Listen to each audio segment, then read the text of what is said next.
श्री राम ज्योतिष India YouTube channel में सभी ज्योतिष प्रेमियों का स्वागत है।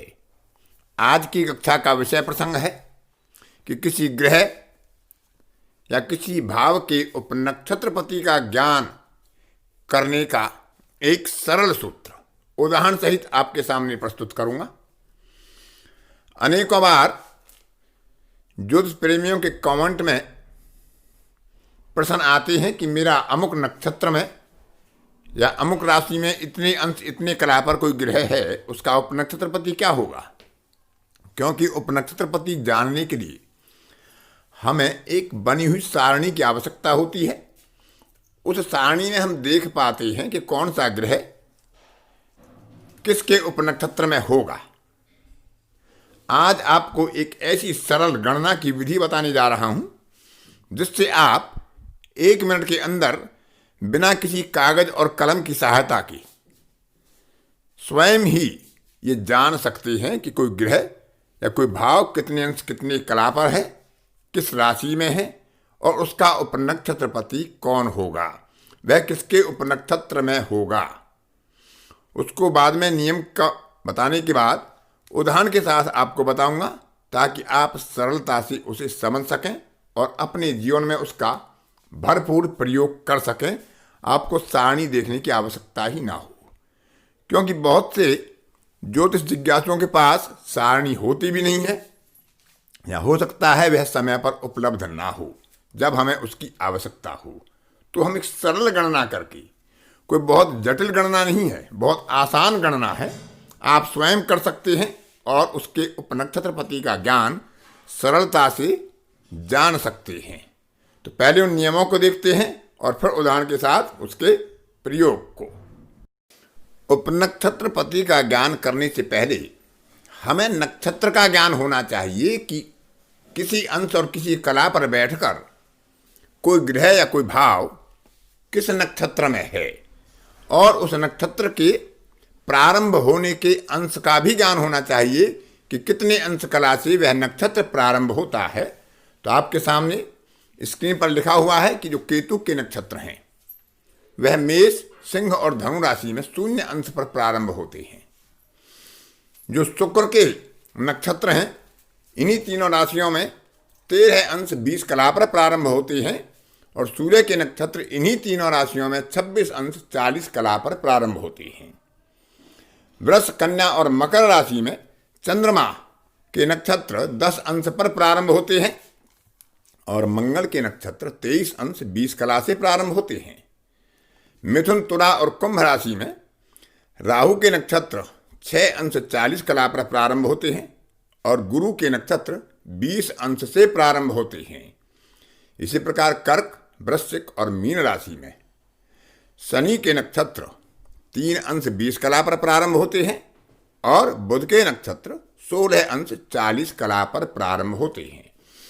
तो इसमें आप बड़ी सरलता से देख सकते हैं कि केतु, चंद्रमा और गुरु ये एक समूह के नक्षत्र होते हैं, तो इनमें 10-10 के अंतर पर चलता है। तो केतु 0 अंश पर, तो चंद्रमा 10 अंश से और गुरु 20 अंश से प्रारंभ होते हैं।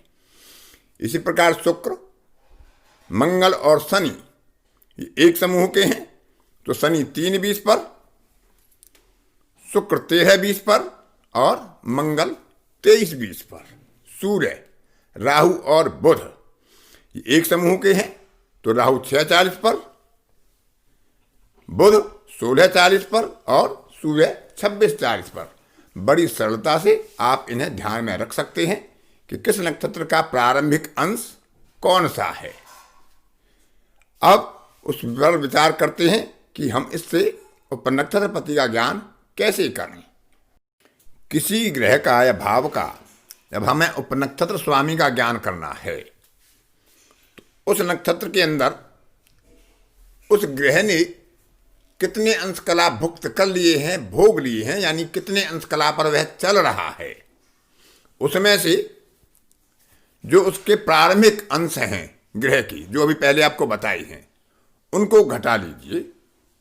उनको घटाने के बाद उनके अंश कलाओं को कलाओं में बदल लीजिए। अंश में 60 की गुणा करके कलाओं को जोड़ दीजिए और उनको कलाओं में परिवर्तन कर लीजिए। अब जो हमें कलाएं प्राप्त होती हैं उनको 3 गुना कर दीजिए। 3 गुना करने के बाद जो हमें प्राप्त होता है उसमें 20 से भाग कर दीजिए। 20 से भाग करने पर जो हमें भागफल प्राप्त होता है, तो क्योंकि कुछ ना कुछ शेष बचेगा और नहीं भी बचेगा तो भी उसमें 1 जोड़ दीजिए। अब जो संख्या हमें प्राप्त होती है तो जो नक्षत्र स्वामी है उसके दशावर्षों को उसमें से घटाइए, जो विंशोत्तरी के दशावर्ष होते हैं। उसके बाद उसी क्रम में अगले नक्षत्र के स्वामी के या अगले ग्रह के वर्षों को घटाइए, फिर उससे अगले के वर्षों को घटाइए, और जहां पर किसी ग्रह के वर्ष घट ना सकें वही उसका उपनक्षत्र पति निर्धारित हो जाएगा। यानी चंद्रमा का नक्षत्र है, चंद्रमा के दशावर्ष घट गई, उसके बाद मंगल के दशावर्ष घटाई, उसके बाद राहु के दशावर्ष घटाई, उसके बाद गुरु के दशावर्ष घटाई, और देखा कि गुरु के दशावर्ष नहीं घट पाते हैं तो गुरु ही उपनक्षत्रपति बन जाएगा। गुरु के ही उपनक्षत्र में उस ग्रह का गोचर या हो रहा होगा या भाव का गोचर हो रहा होगा। तो इस तरह से अब आगे एक उदाहरण के साथ उसे आसानी से आप समझ पाएंगे कि कैसे हम उसे निकाल सकते हैं बड़ी सरल गणना के द्वारा। उदाहरण के लिए कोई ग्रह या कोई भाव वृष राशि के 16 अंश 25 कला पर है, तो ग्रह के भोगांश हम ज्ञात करेंगे। क्योंकि यह चंद्रमा का नक्षत्र है, रोहिणी नक्षत्र है, और इसका प्रारंभ होता है 10 अंश से, तो 16 अंश 25 कला से हम रोहिणी के आरंभ होने की 10 अंश को घटाकर रोहिणी के भोगे हुए अंश 6 अंश 25 कला ज्ञात कर लेते हैं। क्योंकि 16 अंश 25 कला पर ग्रह है और नक्षत्र प्रारंभ हुआ है 10 अंश पर, तो 6 अंश 25 कला आगे बढ़ चुका है। 6 अंश में 60 की गुणा करके और उसमें 25 को जोड़कर हमें कलाएं प्राप्त हो जाती हैं 385, अर्थात 385 कलाओं का भोग ग्रह कर चुका है। उस 385 में हम 3 की गुणा कर देते हैं, उसका तिगुना कर लेते हैं, तो हमें मिलता है 1155 कलाएं। अब हम इसमें 20 का भाग करते हैं तो हमें भागफल प्राप्त होता है 57 और शेष बचता है 15। तो शेष को छोड़ दीजिए, जो भागफल 57 आया है उसमें 1 और जोड़ लीजिए। अब हमें संख्या प्राप्त होती है 58।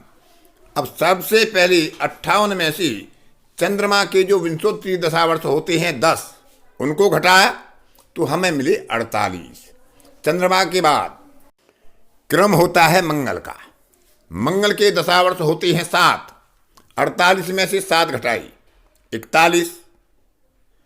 अब मंगल के बाद दशावर्ष होते हैं राहु के 18, 41 में से 18 घटाई तो बचे 23।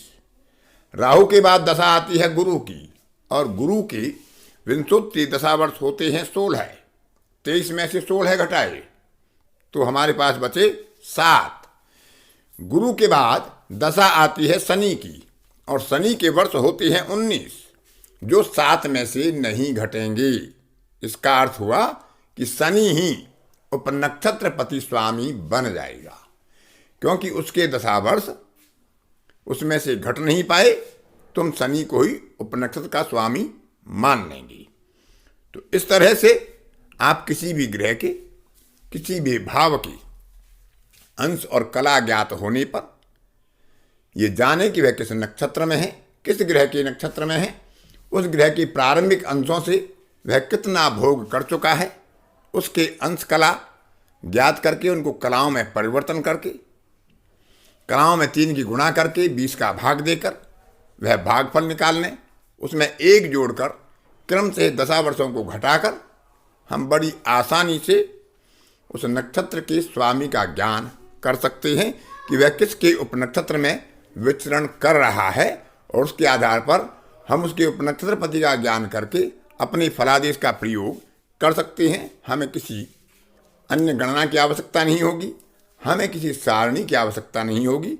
बड़ी सरलता से हम किसी भी ग्रह या किसी भी भाव के उपनक्षत्रपति का ज्ञान कर सकते हैं। आप थोड़ा सा अभ्यास करेंगे तो आप इस गणना को उंगलियों पर कर सकते हैं, बिना किसी कागज और कलम की सहायता के कर सकते हैं। आज की कक्षा में इतना ही। अगली किसी कक्षा में फिर किसी नए विषय के साथ आपसे मुलाकात होगी। तब तक के लिए अपनी वाणी को विराम देता हूँ। धन्यवाद।